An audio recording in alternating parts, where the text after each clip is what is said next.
Welcome to the next chapter in our rigging adventure, doing the character breakdown.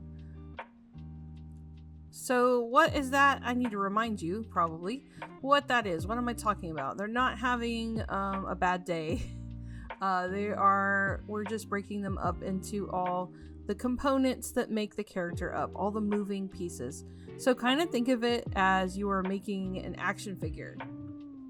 Or a puppet, right? You are making a puppet, but think of it as an action figure, right? What are the parts on a really cool action figure that move that make it like the coolest, right? Now, this is a puppet. We have to do some emotions on the face, so we need face pieces. Maybe we want the hair to be in motion as they're moving, so maybe we got to do more hair pieces, etc. Little things like that.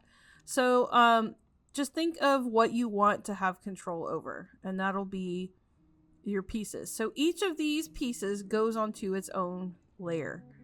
And we made all those, we'll talk about this in a second.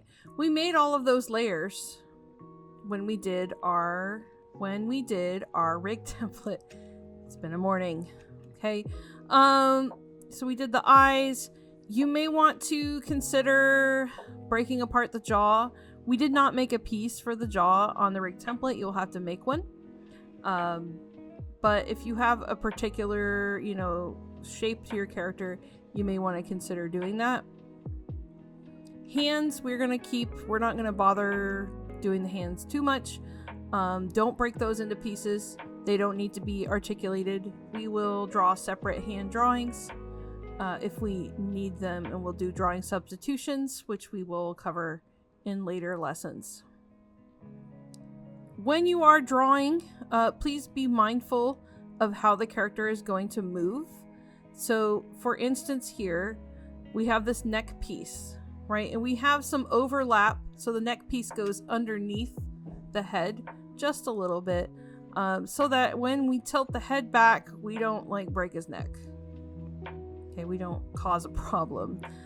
So you may want to do overlap on areas like that. And we're automatically going to do overlap, and I'll show you how we do joints and things like that so that we can create a puppet that doesn't horrify you. Alright, so how do we get started with this? So first thing you're going to do is make a new harmony scene. And then we're going to bring in our rig template.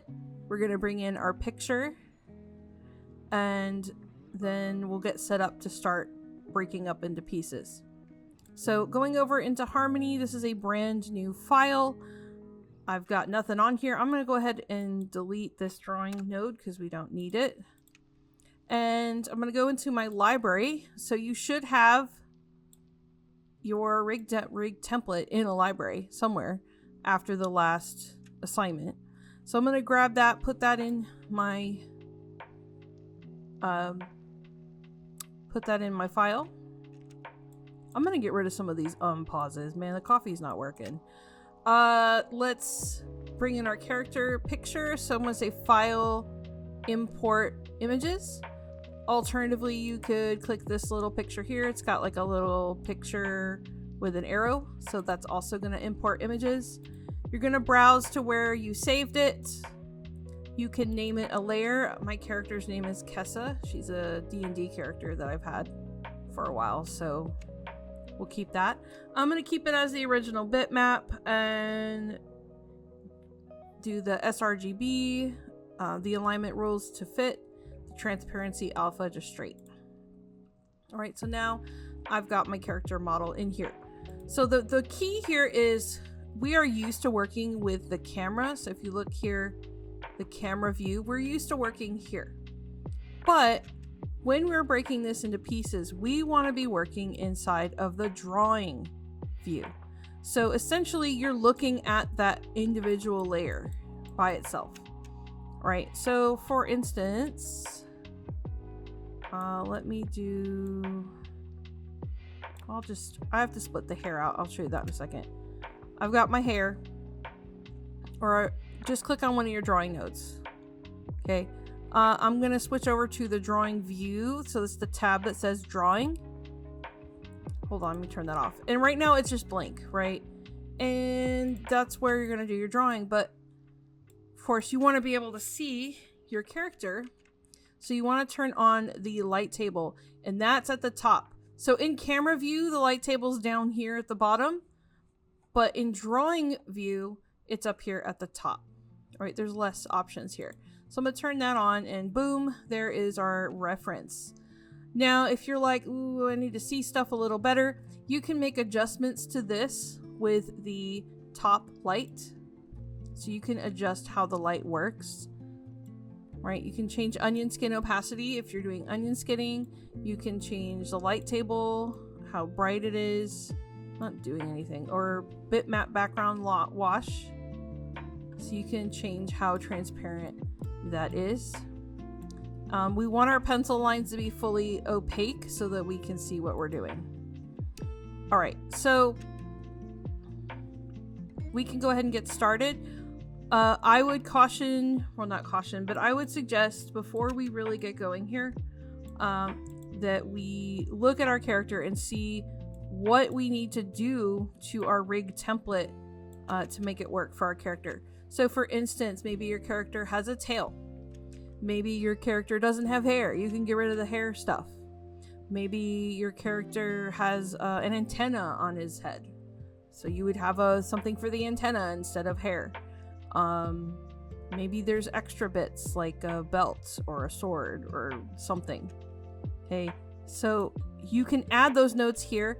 You would start by adding a drawing node. So Command R. I'm just going to add a node in there.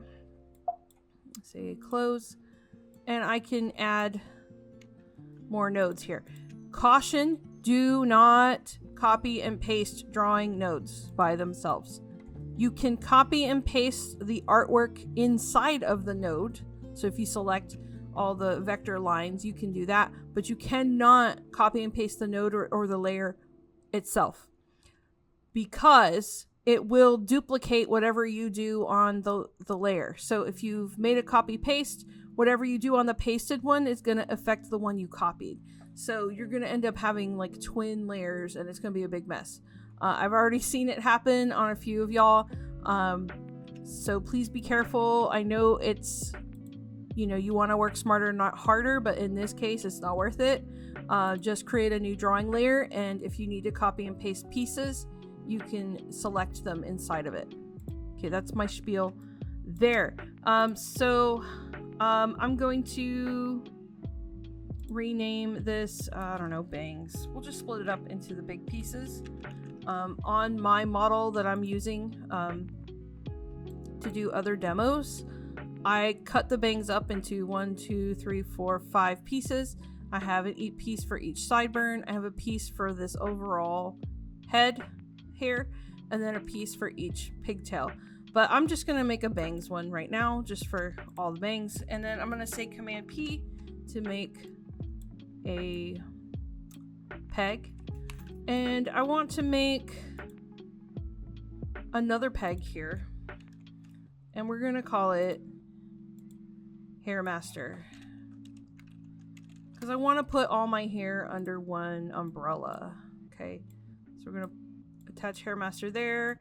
It's gonna get those, and so when I grab Hair Master, it should control the bangs and such. Okay, and then we're gonna connect that to Face Comp. And there you will have it.